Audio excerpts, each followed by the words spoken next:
என்னம்மா தங்கச்சி என்ன பண்ணிட்டு இருக்கா? ஏனே போன்ல நியூஸ் படிச்சிட்டு இருக்கேனே. பரவாயில்லையம்மா தங்கச்சி, நீ கூட நியூஸ் எல்லாம் படிச்சு நாட்டு நடப்பெல்லாம் தெரிஞ்சுக்கணும்னு நினைக்கிறிய? ரொம்ப நல்ல விஷயம் தான். படி படி. உனக்கு நியூஸ் படிச்சு சொல்லணுமானே? வேண்டாமா தங்கச்சி, நான் காலையிலேயே நியூஸ் பேப்பர்ல படிச்சுட்டேன். எனக்கு தேவைப்படுச்சுன்னா நான் என் போன்லயே பாத்துக்கிறேன். நீ படி. என்ன என்ன அண்ணன் தங்கச்சி என்ன பண்ணிட்டு இருக்கிறிய? நானும் இப்பதாம்மா ரூம்ல இருந்து வந்தேன். தங்கச்சி போன் பார்த்துட்டு இருந்தா, அதான் என்ன பண்ணுகான்னு கேட்டேன். நியூஸ் படிச்சிட்டு இருக்கேன்னு சொன்னான்.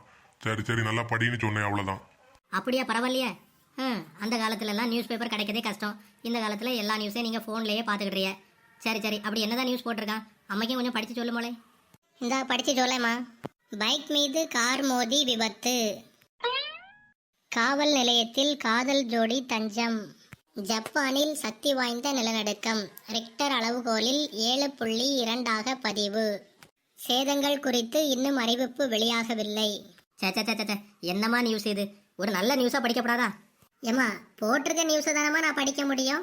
நான் என்ன புதுசா நியூஸ் தயாரிச்சா படிக்க முடியும்? சரி சரி படி. பிரபல ரவுடி கத்தியால் குத்தி கொலை. கத்தி எடுத்தவன் கத்தியால தான் சாவான். எமோ அப்போ கல்யாணம் பண்ணவன்? கல்யாணம் பண்ணவன் கத்தியே சாவான்.